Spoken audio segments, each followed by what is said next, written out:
Hello, everybody, and welcome back to Elephant Exposed. I am your host, Mr. TNTBS, CJ Jones, and we have a clip to share with you guys. Now, if you are easily triggered, if violence really does something to you emotionally, I will advise you right now to go ahead, skip past the videos and so forth, and then hit me up a little later down in the video for my my summary. So I'm going to give you a little bit of chance to get that done. And this story is coming out of Chicago. This is involving a shooting, a deadly shooting that happened to a 26-year-old black man by the name of Dexter Reed. Just real quick, I'll just give you a little bit of what we're about to watch. It says, in a shocking incident, Chicago police officers killed a black man who was stopped for traffic violation. Cops fired 96 times under a minute. Okay.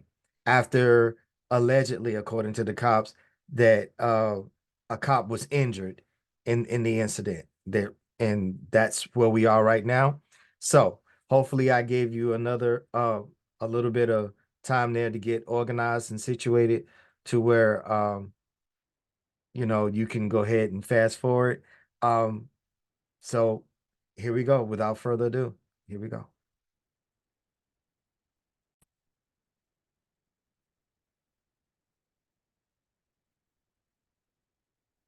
Open the door now! Open the door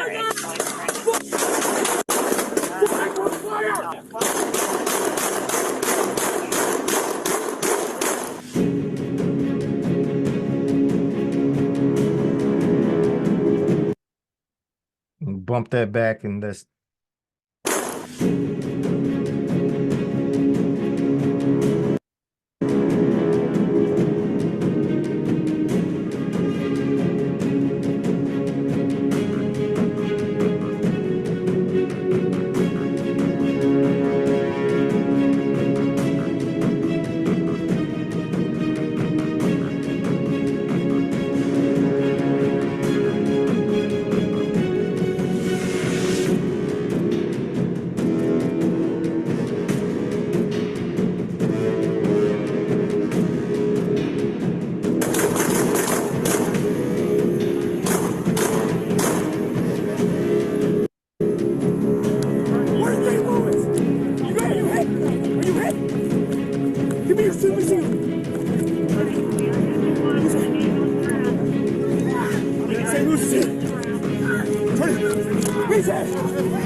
Let me see your hand, let me see it.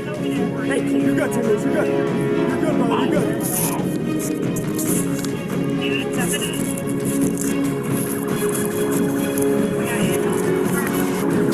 Hey, squad, officers, hit the arm. He's good for now. Only one shot to the arm for now. We're all good. Pick it up. Open the door now. Shots fired, shots fired.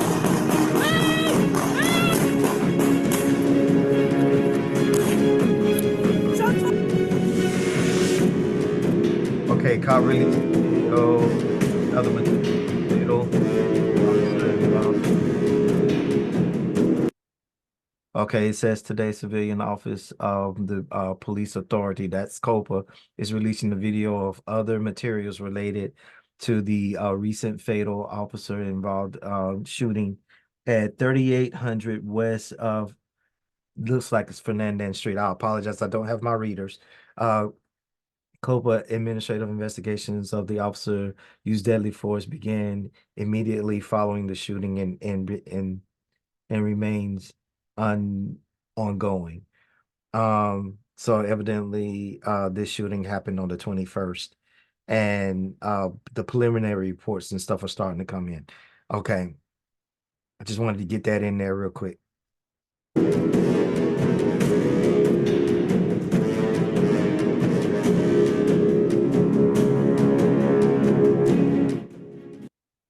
So, reading a little bit further down, it says the 11th District Tactical Unit engaged in a traffic stop of Dexter Reed Jr.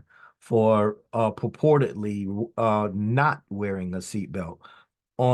Upon stopping Mr. Reed, multiple officers surrounded his vehicle while giving verbal commands.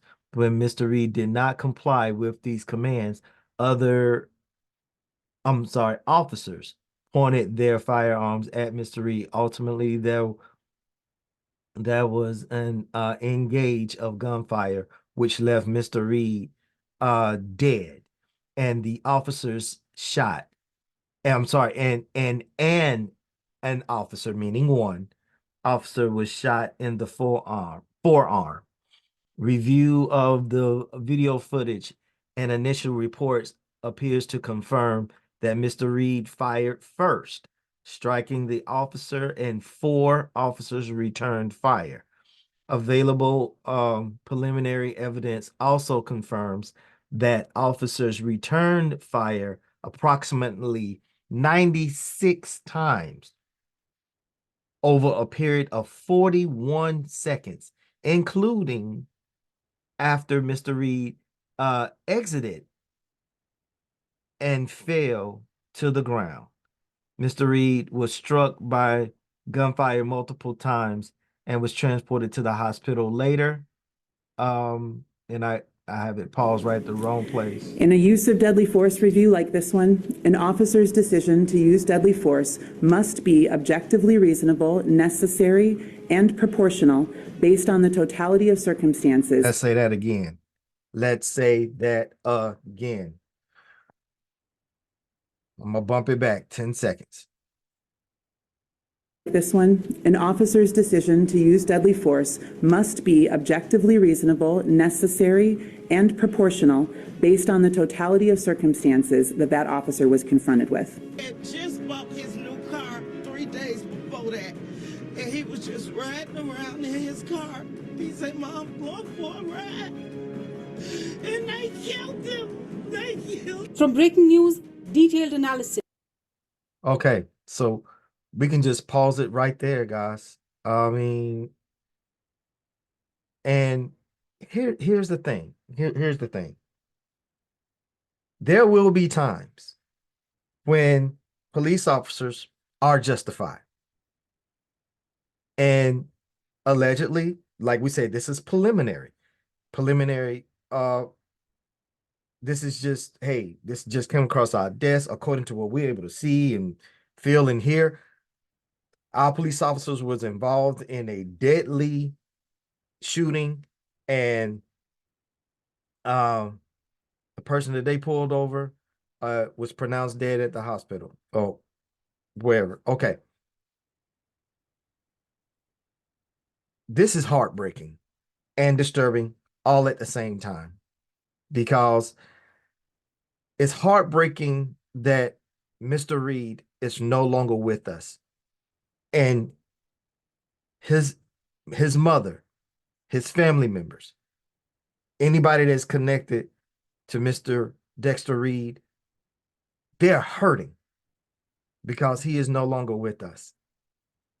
That's the heartbreaking part. The disturbing part to this is under 41 seconds, 96 rounds were deployed upon a person, not a group of people, a person. Why? Even when we are practicing downrange, I'm trying to stay away from military jargon. When we are practicing, we're practicing double taps. Bop, bop, bop, bop. It's almost like a rhythm. So even when you are caught in a situation, or you find yourself in a situation, I say caught, but when you find yourself in a situation to where you have to deploy your firearm, It's in increments. That's what I have a problem with. That is the disturbing part. Because there is a thing called excessive force, in which lies my issue. There lies my problem. Because this is crazy. This is crazy. One officer alone deployed 50 rounds. That means he went through 3 magazines and he still had one in his firearm. Come to find out, these are tactical trained officers. Okay, get it. That means they're paramilitary. Get that too. But come on, y'all. 5 of y'all, 1 of him, all of you are a step above. So I expect more. You're on a tactical team. I expect more from tactical teams. This is not your everyday, average run-of-the-mill police. And I'm not saying that this is by no means am I putting down anybody that wears the uniform and do their job, professionally, no matter what you do, whether you are patrolling schools, running. I'm not doing that. Okay. I'm not taking no personal shots like that at y'all like that. But what I am saying is that when you are part of a team that all they do is run drills, all they do is put themselves in no shoot scenarios, all they do is, this is what their concentration is on in situations like this. Now, we can go through and we can Monday night quarterback this thing and be like, oh, it's real easy to sit back in judgment because you don't know what it's like. Da, da, da. One thing I do know is training. And I have the pleasure of being trained, cross-trained with a lot of police agencies, be it local, state, that like I've had a very blessed career in my police force experience. The one thing that I do know is that the more you train, the more proficient you become. And I am not arguing the alleged justification or injustification. Because if things are come to bear, if the facts come to bear that this was a justified shooting, then okay. But here's the thing. That one officer should be dealt with appropriately for excessive force. And that's what we're going to be diving into. So here's what I want to do. I want to read just a little bit that came out of their local news, because some concerns came up about even the PC of it all. Okay. And what I mean by that is the probable cause. You always have to have a probable cause in order to even approach someone when you are a police officer. Okay. And this particular probable cause that is being used is saying that the whole reason while they pull Mr. Dexter over was for the seatbelt. He wasn't wearing a seatbelt. That is the probable cause. That's being brought into question. Why? Because from the angle from what they are saying is, how could you see if the driver was or was not in violation of wearing a seatbelt or not? And that's good. That's a very good question. So they're saying in a letter that Copa had sent that's what raises concern. Why? Because it is public perception versus what the police are saying. And it says that WGN investigates Dexter Reed shooting, police versus public perception. Other concerns in the letter to Snelling raised questions about the proportionality of the police response. Although Copa said that Reed fired first, 96 shots were fired from CMPD's tactical unit, where while it is not clear how many shots Reed fired, one WGN investigate source said around 10 shell casings were found in his vehicle after the shooting. After the shooting, his gun was emptied of ammunition. So it says, quote, the evidence recovered in the aftermath of this incident indicates all four officers discharged their firearms at Reed after he exited his vehicle and was unarmed, Kirsten wrote. So again, this we're just scratching the surface of this, guys. That's all I have for you right now. I don't have anything else. Um, I hate that um that Mr. Reed can't speak for himself. Um, and I hate it for the Reed family. Um, because a loss is a loss to them. I can only imagine in my head when you are a mother, whether your child is right, wrong, or indifferent, your response is just out of pure love for your child. So,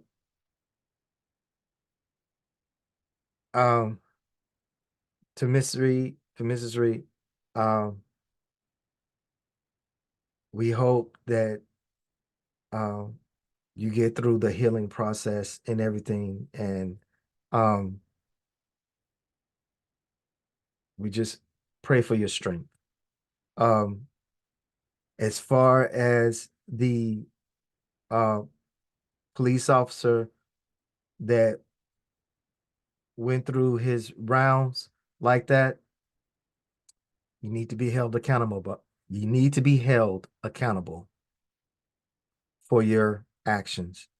And guys, that is my synopsis of it all. Let me know what you think. If I missed anything, if I didn't cover something that you thought maybe I should have spent a little bit more time on, let me know. I don't mind criticism. And the more I dig into something, the better it is for everybody. Um, I by no means I'm human and things get past me. And if I've uh maybe rubbed somebody the wrong way, I apologize, but we are talking law enforcement. So let me know what you guys think. And I invite everyone and anyone um opinion. So with that being said, guys, thank you for watching. Don't forget to hit that like, share, subscribe button, and that notification bell for updates of the material that we give to you guys. With that being said, we'll catch you next time. Thank you for watching.